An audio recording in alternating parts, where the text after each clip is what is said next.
Bitcoin and tulips. So, many of us have often heard of Bitcoin being referred to as tulips.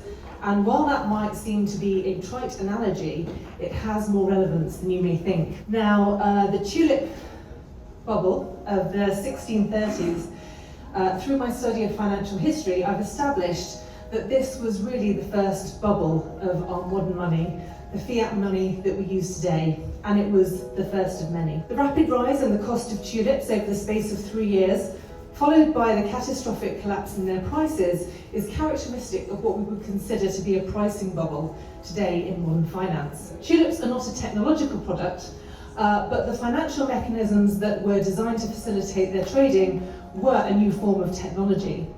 And these financial mechanisms encouraged the extraordinary price action that was seen at that time.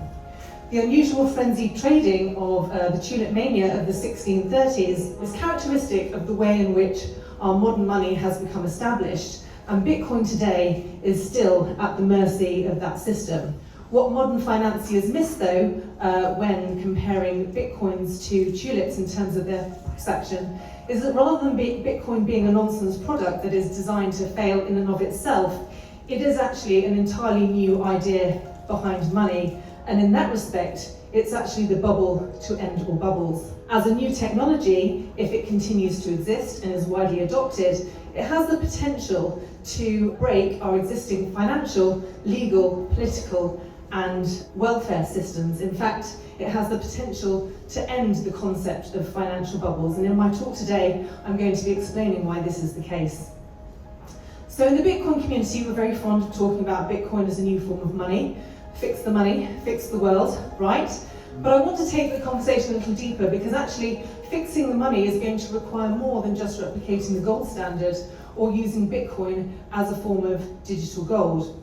In the talks that I've given previously in Mallorca and in other places, in my book Truth Decay, How Bitcoin Fixes This, and in the newsletters on my website satoshishpage.com, I've explored the idea of Bitcoin as digital gold, and more specifically how this has the potential to help solve the problem of poverty. I want to take the conversation deeper though and provide more context regarding how our existing modern money, our fiat money, actually works, because I don't hear these points talked about very often. I think they're very important for considering the future of Bitcoin going forwards. So today we're obsessed with central banking. You know, if the Federal Reserve says it's about to jump, our immediate next question is how high. But the history of central banking is quite interesting. You know, many people may assume that our banks came first and that our modern businesses and corporations came after, but actually the history is quite the opposite. And to explain this, I need to take you back to the 1500s. You know, Henry VIII is very well known in popular culture for having 6 wives and beheading 2 of them, but actually one of the most significant things he did was repeal the usury laws in 1545. You know, along with his divorce of his first wife, Catherine of Aragon.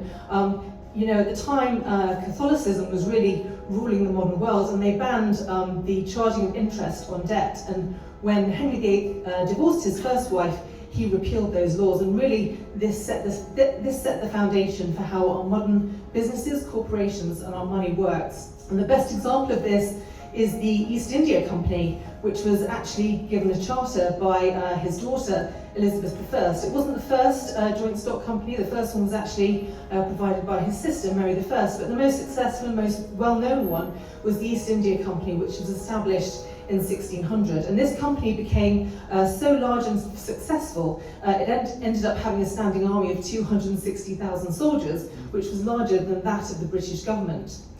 And you know, many people think of this era of time, and again, we're told in popular culture it was because, you know, naval technology really improved. This is what facilitated those voyages. But actually, what really facilitated those voyages were the administrative agreements that allowed them to take place. You know, these voyages were very expensive, and so you often needed a collaboration of people. It wasn't possible for one individual to fund them. And so by having a legal agreement about how these were going to be organised and then how the profits were going to be distributed really helped. And of course, at the time, the monarch was responsible for issuing the laws. And so by providing one of these charters, one of the things the monarch would get in return would be a proportion of the profits. And so this legal agreement was hugely important. And so the Dutch heard about this and they thought that sounded great. So 2 years later, they set up the East India Dutch Trading Company, and because the idea had already been around now, they were actually oversubscribed. They had over 1,000 subscribers when they issued the idea of the Dutch Trading Company, and they managed to raise over 100 million euros in today's money in order to fund it. And the East India Dutch Trading Company ended up being 5 times more successful than the East India Company, and had profits to the tune of almost 400%. It was absolutely phenomenal and became the foundation of the Dutch Empire. But of course, all of this administration required a third party to actually administer what was going on with these contracts. And so they had East India House in Amsterdam, which was responsible for the administration. And they also needed a central place to manage the money. And that's actually how the Central Bank of Amsterdam came to be established in 1609, after these companies had a need for it. And so really this was the foundation of the Dutch tulip bubble. A lot of the idea behind a lot of these contracts was very new, it was very speculative. People didn't fully understand the consequences of what these contracts would give them, and so they really had to learn by their mistakes. And what's interesting about the tulip bubble, you might believe just from hearing the surface of the story that it was about the fact that people were handing over cash for an expensive tulip, but that wasn't quite the full story. What was actually happening is the trade of these tulip contracts was happening with paper contracts. In fact, the paper contracts could be exchanged over 5 times before actual cash was handed over in exchange for the tulip. And if you understand modern economics, they have a term in modern economics called velocity of money, which actually measures how fast money is moving through the economy.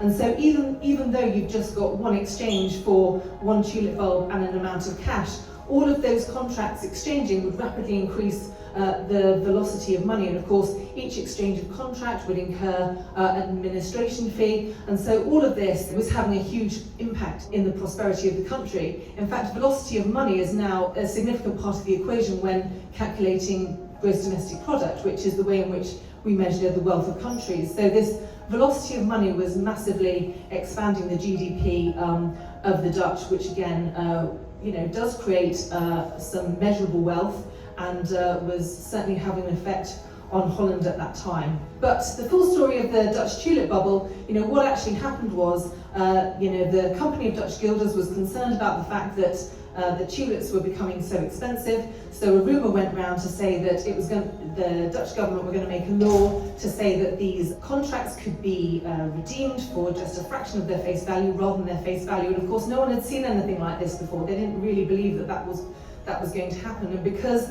there was some confusion, this actually escalated the height of the tulip bubble. And so it became a classic case of buy the rumour, sell the news, when the Dutch government finally came out and said that they were going to allow for these contracts to be exchanged for a fraction of their value, basically changing it from a contract to an options contract.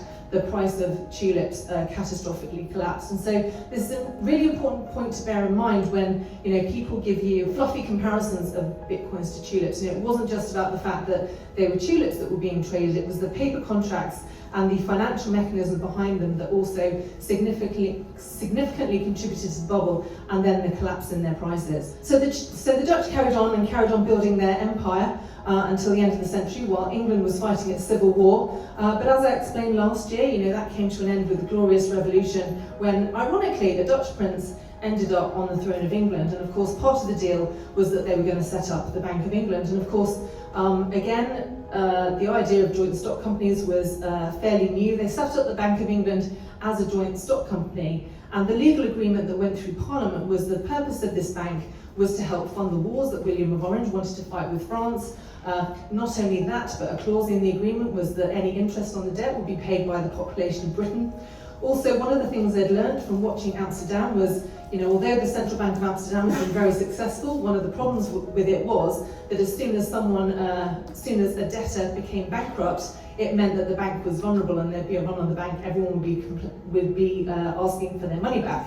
But one of the interesting things they noted was that the moment the person went bankrupt wasn't necessarily the problem for the bank. It was when everyone found out that he was bankrupt and they worried about the security of the bank, that everyone started extracting their money. And so when they set up the Bank of England, they set it up with the idea of a fractional reserve, just to give them a buffer if someone became bankrupt, just to help them get back on their feet. And so those were some of the really key things that were established at that time. And so, of course, following on from the Bank of England, England needed their own bubble. And at the time, everyone was experimenting with the idea of joint stock companies. One of the most famous ones was an anonymous person who proposed a company for carrying out an undertaking of great advantage, but nobody to know what it is. And of course, we still had a lot to learn about the consequences of these things, and so this was allowed to happen. And one of the most important companies that were established at that time was the South Sea Company. Basically, when the Bank of England was set up, it basically gave the UK government an unlimited overdraft. And the 1 million that was raised at the beginning in order to establish the Bank of England within 4 years had ballooned to 16 million as William of Orange continued to fight his wars. But not only that, when they did an audit on government in 1711, they discovered that the UK government had spent over £9 million, which was completely unaccounted for, and they had no way of paying back. And so in order to pay back this debt, one of the chaps who'd helped put together the legal agreement for the Bank of England, known as William Paston, suggested the South Sea Company, the idea being that the profits from one of these missions to the New World, similar to the East India Company, the profits from that would help to pay off the debt that was owed to the Bank of England. And so, the idea of this went along. One of his fellow countrymen, John Law, a fellow Scot, went over to France, witnessed what everything was happening in England, and tried to establish the same thing as France. At the time, Louis XIV had died, his 5-year-old son, Louis XV, was under the guardianship of the Duke of Orleans, and so John Law persuaded him to set up a fractional reserve bank, establish a Mississippi Company, and then proceeded to try and buy up all the debt of France. It's quite an involved story, and quite an interesting one. I've written a newsletter about it on my website called Bitcoin and the South Sea Bubble. But ultimately, the point of the story is when both of these bubbles collapsed, it had huge impacts on the way in which the currencies of these two countries were managed going forwards. In fact, France's economy became a complete basket case, and this is a cartoon from the late 1700s. Basically, what happened was when the Mississippi bubble collapsed, France ended up experimenting with paper assignats, and the first Prime Minister, Robert Walpole of England, he basically stripped all of the company directors of their debt, distributed it to the people who'd been harmed the most, covered for some of the most influential people, and ultimately the debt was split between the Bank of England and the East India Company. And an interesting fact is that the debt from the South Sea Bubble wasn't actually paid by England until 2015 by George Osborne. So 300 years the British public were responsible for the interest on that debt. By managing it that way, England managed to create this illusion of prosperity. The suffering of the French people directly led to the French Revolution, whereas England seemed to be coping much better. But of course, one of the consequences of the French Revolution was the Napoleonic Wars, and one of the first things Napoleon did was pay his soldiers in gold coins, which inspired great loyalty, because up until that point, they'd been paid by these paper assignats. And so this loyalty certainly gave Napoleon an advantage, but of course by this stage Britain had been spending a lot of money on war and was now becoming heavily in debt, and rumours about this were starting to go around. So they were a bit worried. There were rumours that a run on the Bank of England was about to start, so they needed to do something. And so William Pitt, who was the Prime Minister at the time, suggested temporarily suspending their metallic standard. And this was one of the cartoons they had at the time in order to try and convince the public that this was a good idea, indicating that the French had freedom, but they were really suffering as a result of it. And even though the British were slaves, they were doing much better. So in order to pay for the Napoleonic Wars, this is what they instituted, and ultimately their gamble paid off because they won the Napoleonic Wars. And the implication of this was that France had to pay them an indemnity. So in 1797, when they proposed coming off the gold standard, Britain actually had 11 million notes in circulation for 5 million of bullion in the banks. The indemnity they got from France was 14 million. So by the time they'd refilled the coffers of the Bank of England, the Bank of England then had 11 million in bullion in their banks, but they kind of overcompensated when they removed all of the excess fiat from the country, and so they only had 2 million notes in circulation, and this actually created a huge financial crisis. But having experimented with their currency and only just got away with it by the skin of their teeth, I don't think they really wanted to experiment with the currency. They needed to find another way. And so what they did next in 1825, after the collapse of the South Sea Bubble, they'd introduced a Bubble Act which prevented companies from forming without a royal charter. And so they repealed this in 1825, and by 1844 they expanded the access to these joint stock companies. So what this meant was that the formation of the company created a separate legal entity, because it was easier to sue a single legal entity than a number of individuals who were involved in these companies. And this was really the beginning of the Second Industrial Revolution. You know, even now, if you investigate the Second Industrial Revolution on Wikipedia, the historians will marvel at why England was ahead of everyone else with the Industrial Revolution before everyone else followed behind. But really, it was the legal structures and the way in which they managed their money that gave them that advantage. By 1856, they'd expanded on these company laws to introduce limited liability. So that meant that, as these companies were productive, if they failed and the company went bankrupt, basically it was the investors that lost their money. People couldn't come after the individuals who'd been involved in the companies. And so, of course, this massively reduced the risk of taking part in these businesses. And of course, that was the underlying secret to the success of the Industrial Revolution. And so, of course, by the late 1800s, Britain was at the height of its power, known as the belly pop, which Seyfried talks about in his book. But there's more to the story. It wasn't just about the fact that Britain was running on a gold standard at that time. It was the way in which they'd increased the velocity of money in the country and expanded GDP that was really part of the secret to their success. And so these days, if we're looking at debt, a brief glance at debt, this is figures from the Office of Budget Responsibility. And here's a graph where they're showing you the debt from the 1700s. And of course, if you look at it superficially, you can see there are highs and lows, but you would think that it's been fairly stable over time. But of course, this is a perfect example of a Ricardian vice, as Richard was telling us earlier, because you really have to look at the data they're measuring. And this chart is basically showing the years against debt as a proportion of GDP. So you have to compare this to a chart of GDP to tell you what they're really talking about.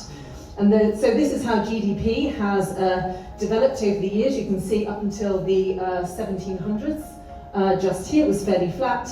In the 1800s it started to take off, and then of course with the First World War, the massive amount of debt printing that they had to introduce took it to another level, and then it really started to take off. But that's not the end of the story, because you have to interpret this data as well. Of course, these are the years compared to the value in British pounds. But of course, if you compare the value of the British pound to the value of gold, of course, up until 1950, it was fairly stable until it really started to take off like a rocket. So part of these GDP figures is now being affected by inflation as well. So there are levels to this data that require a lot of interpretation if you're going to come to correct conclusions. And so the point I'm trying to make here is that even though having a gold standard is helpful, part of our problem in the modern world is the issue with these joint stock companies now are modern corporations. Some of the advantages of these company legal structures is that it solves the problem of seeing many individuals at once. It allows for collaboration and profit sharing. It helps to raise finance. No single individual is liable for the debts, reducing personal risk. It can exist in perpetuity in the absence of those who initially created it. And it also involves massive job creation through administrative tasks involving securities and finance. But of course, some of the big disadvantages are that the risks are socialised, the cumulative effects leading to devastating effects on society over time. Companies can become too large, powerful and unwieldy to keep accountable, as we're witnessing with the post office scandal in the UK at the moment. They also increase the velocity of money, which distorts GDP figures and introduces moral hazards. And it tends to create a focus on administrative rather than a creative workforce.